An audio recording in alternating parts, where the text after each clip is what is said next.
Today is not really going to be that fun of a video to create, but I think it's super important that I go over this and I bring awareness to it, because I don't know the statistics, but I'm pretty sure that there's a lot of people who are going through this. And what I'm talking about is complex post-traumatic stress disorder. It's a very real problem, and it impacts a lot of people, and it can be extremely damaging to who they are and their relationships and how they live their life. And this is caused by someone experiencing a traumatic event. It can be a smaller traumatic event over a longer period of time. Oftentimes, CPTSD can be developed in children, for example, when they experience abuse from parents or any other kind of family member over a longer period of time. It doesn't have to be physical, it doesn't have to be sexual. It can be emotional, it can be manipulative, it can be mental. What happens with people with CPTSD is they often experience a lot of symptoms from PTSD along with some added goodies like emotional flashbacks. That's kind of the staple of CPTSD. Emotional flashbacks are when you feel the emotions that the trauma you had experienced in the past, when you feel those emotions now. It creates this form of anxiety for some people. People have described it as it feels like the end of the world is here. It feels like there's danger around every corner. It just creates an overwhelming sense of emotion that they cannot control. There's an article that I was looking at kind of list off some of the things. I mean, they have difficulty controlling their emotions. They can feel very hostile or distrustful towards the world. Constant feelings of emptiness or hopelessness. Feeling as if they are permanently damaged or worthless. Feeling as if they are completely different from other people, feeling like nobody can understand what happened to them, avoiding friendships and relationships or finding them very difficult, often experiencing dissociative symptoms such as depersonalization or derealization, and regular suicidal thoughts. The reason why I find this so important, maybe you guys have picked up on this, but I believe, I cannot say for sure, but I'm very, very positive. I've done a lot of research on this. I haven't been professionally diagnosed, but I'm pretty sure that I have CPTSD. I'm not looking for people to feel sorry for me. I'm really doing this because I want to raise awareness and to provide a way to know that there is hope. That there is a way to get over CPTSD. And I don't want to say to get over, because the worst thing that you can say to someone who's going through an emotional flashback or just an emotional problematic environment that they're going through, you can't discount what they're feeling. Even if these emotions come out of nowhere, you cannot deny that those emotions are happening. Even if someone is reacting in an emotional way to something that you didn't create, you cannot deny that they have that emotion. It's just how they use that emotion. That's where you have to draw the line. So whatever emotion you might have, if you're experiencing some sort of emotional flashback, for example, you cannot deny that you are having it. And typically it's telling you something about what's going on in your life. I will get into my story on how I believe I developed CPTSD, just so that way, if there's anybody out there who thinks they might have it, you can at least relate in some way. I hope that you can, so that way you know that you yourself aren't damaged or broken. It is seriously just the cause of something that was out of your control. So what happened with me was I had a family member who was manipulative. They were emotionally abusive. They created very intense moments throughout my family life. that really put me on edge, and I didn't even realize it, to be honest. If I wanted to be my own person and stand up for myself, that was wrong. If I had an emotional reaction to them being emotionally charged towards me, that was wrong. I wasn't allowed to feel anything that would challenge them. And that was such an emotionally charged, abusive environment. It put me on alert mode almost all the time. It was traumatic. There were some things that affected the family life in so many parts of my family that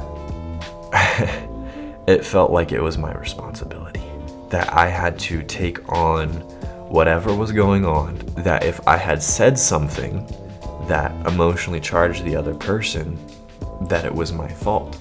And how that sort of affected me in the future was, if I were to say something and I were to try everything that I could to make someone happy, or and they weren't happy for some outside reason, I would still think that was my fault. What I learned was that when I would go through these things, it would actually trigger emotional flashbacks. When there would be these intense moments, I would have extreme anxiety. What I didn't even realize was that I was going through prolonged emotional flashbacks that would last months, I didn't even know what a flashback was, so I can't even tell how long I was going through it. It was a very low buzz of anxiety that affected my self-esteem. It affected my ability to think properly. It affected my ability to be motivated. And the tough thing was, I thought that was my fault. I thought that it was just who I was. And that's not fair to think that way at all. It was caused by an outside thing. Sometimes the anxiety would get so bad that my brain just kind of had to shut down. It had to just feel numb, not feel anything at all. And sometimes I couldn't pinpoint why it would even happen in the first place. The way that I've been able to understand how to improve and how to get over this hump is that, one, it's not your fault. You aren't your CPTSD. You aren't your emotional flashbacks. You are allowed to be your own person. You have worth. You have value. You can be successful despite what other people might feel about you. Other people's emotions aren't your responsibility, in the sense that the consequences that people have when they use their emotions inappropriately, that's not your responsibility. You can try and keep the peace, but if you do everything that you can and it's on them, it's not your fault. But to really be able to improve, if you've had childhood trauma, you really have to dig deep into your inner child, which I know it's gonna seem super corny for some people, but it's really true. And it's especially been true for me, because that younger version of yourself was hurt really badly. And maybe even that younger version of yourself was a year ago. You have to reach out to that younger person who experienced that trauma and treat them the way that they deserve to be treated. So if you look at yourself as a kid and that kid is hurting, you have to say, hey, everything's all right. Other people weren't there to protect you, but I am here to protect you. And it seems so weird to say that to yourself. But the thing that we are missing, that other people have, who have high self-esteem, is that they were just naturally able to take care of themselves, emotionally, physically, and mentally. Trauma teaches us that we're not Trauma teaches us that we're not allowed to do that. That we only deserve to be lower than the basic of what humans need to be taken care of by ourselves. So on a positive note, I have been working through all of that, and it has actually helped a lot. I mean, talking about it, of course, is triggering. It does bring back emotions. But when I'm able to get past the difficulties of what's going on and really be able to take care of myself and the inner child that was hurt and really be able to reach out to them, I have never felt better at times. I'm working towards being able to feel better most of the time, because there's still going to be times where I'm emotionally triggered and I go back into a sense of I'm not good enough. You know, there's anxiety. I'm not really able to communicate with people as well as I wish I could. My thought process can get a little slowed.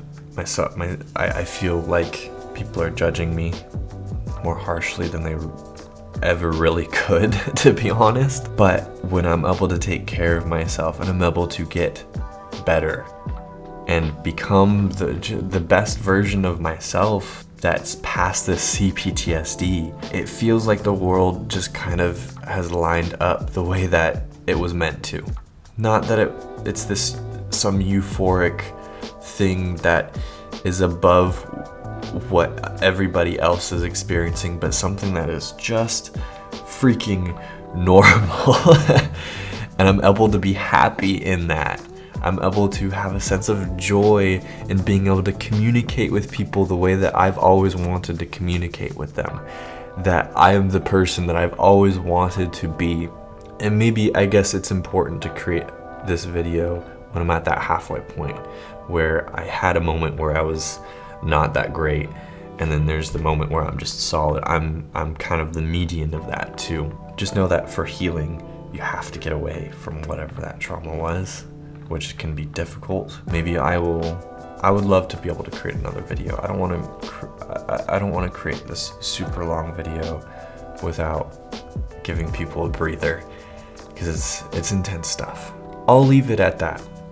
Just know that you're not alone, that there are ways to heal. Healing doesn't mean that it's gonna go away completely, but it does mean that you can be the best version of yourself that you were meant to be, to the point where if you never experienced that trauma, you can still be that person, if that makes sense.